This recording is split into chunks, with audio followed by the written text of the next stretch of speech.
When people hear the word collapse, they usually imagine extremes, massive bunkers, huge stockpiles, expensive survival gear costing thousands of dollars.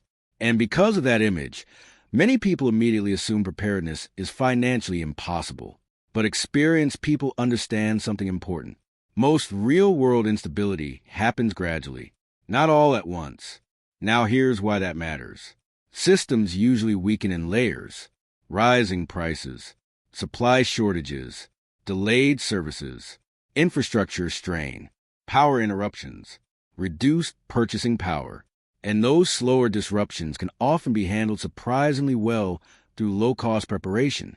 Now here's the key insight. The cheapest preparedness strategies are usually the ones reducing dependency, because dependency creates vulnerability. The more dependent someone is on constant supply chains, daily shopping, perfect infrastructure, immediate convenience, the more fragile their system becomes. Now here's the deeper issue. A lot of expensive survival marketing focuses on dramatic gear, but most people would benefit far more from better organization, small reserves, practical skills, redundancy, simpler systems, because resilience is usually built quietly, not dramatically. Now consider this: a person with stored water, basic food reserves, backup lighting, practical knowledge, reduced monthly expenses, may adapt far better to instability than someone with expensive tactical gear but no practical systems. Now here's another layer. Cheap preparedness works because most disruptions create ordinary problems first: temporary shortages, transportation delays, utility interruptions, inflation pressure, communication issues. And ordinary practical solutions handle ordinary practical problems extremely well. Now here's the shift. Instead of asking, what expensive gear survives collapse, ask, what systems make me less dependent on fragile infrastructure? That question changes preparedness completely, because real resilience often looks boring. Extra food, stored water, backup tools, useful skills, organized supplies, simple systems reducing stress during instability. Now here's the takeaway. The cheapest way to prepare for collapse is not building a fantasy survival setup.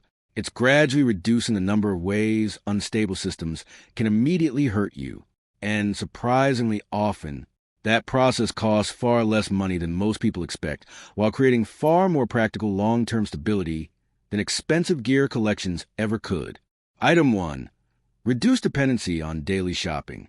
Most people operate on extremely short supply cycles: a few days of food, minimal household reserves, very little backup for disruptions. And under normal conditions, that feels completely fine, because modern systems create the illusion of permanent availability. Now here's why that matters. The moment supply chains slow down, even temporarily, stress increases immediately. Empty shelves, price spikes, crowded stores, panic buying, and people without reserves are forced into reactive decisions. Now here's where low-cost preparedness becomes incredibly effective: building small reserves slowly. Now here's what experienced people often store: rice, beans, pasta, oats, canned foods, cooking oil, hygiene supplies, ordinary items with long shelf life and everyday usefulness. Now here's the key detail. You do not need massive stockpiles. Even a few extra weeks of essentials dramatically reduce pressure during disruptions. Now here's the deeper insight. Preparedness is often about buying time, because time creates options. A household with stored basics can avoid panic shopping, wait through temporary shortages, spend more carefully during inflation spikes, reduce emotional decision-making. That flexibility matters enormously. Now consider this. A person dependent on daily shopping experiences every disruption immediately, but small reserves create buffering, and buffering creates stability. Now here's another advantage. Gradual storage spreads cost over time. Buying a few extra essentials during normal shopping trips becomes far more affordable than large emergency purchases later. That slow, consistent approach makes preparedness sustainable even on a tight budget. Now here's why experienced people focus on familiar, everyday products instead of exotic survival food. Because practical systems work best when integrated naturally into normal life. Rotated supplies reduce waste while increasing resilience. Now here's the pattern. The cheapest preparedness systems are often simple systems reducing urgency, and stored essentials reduce urgency extremely effectively. Now here's why many people fail here. Because they imagine preparedness as one huge expensive event instead of a gradual process. But gradual systems usually last longer. Now here's the takeaway. Reducing dependency on daily shopping is not about fear. It's about creating breathing room. And in unstable economic or infrastructure conditions, even modest reserves of ordinary essentials can dramatically improve flexibility, reduce stress, and protect decision-making without requiring large amounts of money at all. Item 2. Learn to repair instead of constantly replace. Modern systems encourage replacement. Something breaks. Buy another one. Something tears. Throw it away. Something stops working. Upgrade immediately. And over time, people lose the habit of maintaining the things they already own. Now here's why that matters. During instability, replacement becomes harder. Prices rise. Supplies shrink. Shipping delays increase. Quality declines. And dependence on constant replacement creates vulnerability. Now here's where low-cost preparedness becomes incredibly powerful. Repair skills save money while increasing resilience. Now here are examples of small practical repairs. Sewing torn fabric, patching containers, replacing flashlight batteries, repairing loose connections, maintaining tools, fixing simple household damage. Ordinary skills solving ordinary problems. Now here's the key detail. Preparedness is often about extending usefulness, because every repaired item delays. Extra spending, resource waste, dependency on outside systems. That delay creates stability. Now here's the deeper insight. A repair mindset changes how people interact with resources. Instead of treating objects as temporary conveniences, they begin treating them as systems worth maintaining. And maintained systems survive disruptions better. Now consider this. A repaired backpack continues carrying supplies. A patched tarp continues providing shelter. A maintained flashlight continues restoring visibility. Simple repairs preserve capability. Now here's another advantage. Basic repair supplies are cheap. Needle and thread, duct tape, glue, zip ties, basic hand tools. Small investments supporting countless practical fixes. Now here's why experienced people value repair culture. Because instability rewards adaptability. And adaptable people waste fewer resources. Now here's the pattern. The cheapest preparedness strategies are often the ones increasing independence from replacement cycles. And repair skills do exactly that. Now here's why many people overlook this. Because modern convenience systems make replacement feel easier than maintenance. Until replacement suddenly becomes expensive or unavailable. Now here's the takeaway. Learning to repair is not old-fashioned. It's resilience. And in long-term instability, the ability to preserve function using simple low-cost fixes may quietly become far more valuable than constantly buying new gear people cannot easily maintain later. Item 3. Lower your monthly dependency load. This is one of the least discussed preparedness strategies because it doesn't look like survival gear. No tactical equipment. No dramatic storage setup. Just fewer financial pressure points. But experienced people understand something important. The more obligations a person has, the less flexibility they have during instability. Now here's why that matters. Economic disruptions often hit slowly. Inflation, job instability, rise in utility costs, transportation expenses, food price increases, and people already operating at maximum monthly pressure feel those shocks immediately. Now here's where low-cost preparedness becomes extremely powerful. Reducing recurring dependency. Now here are examples.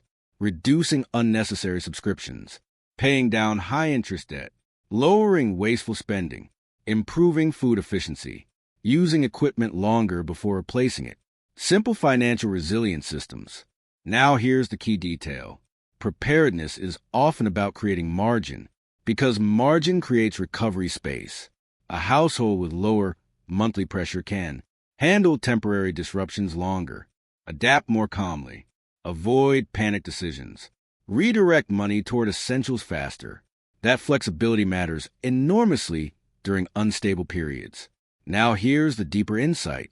Many people think collapse preparation is only physical, but financial fragility creates vulnerability too, and economic instability often arrives before physical shortages do.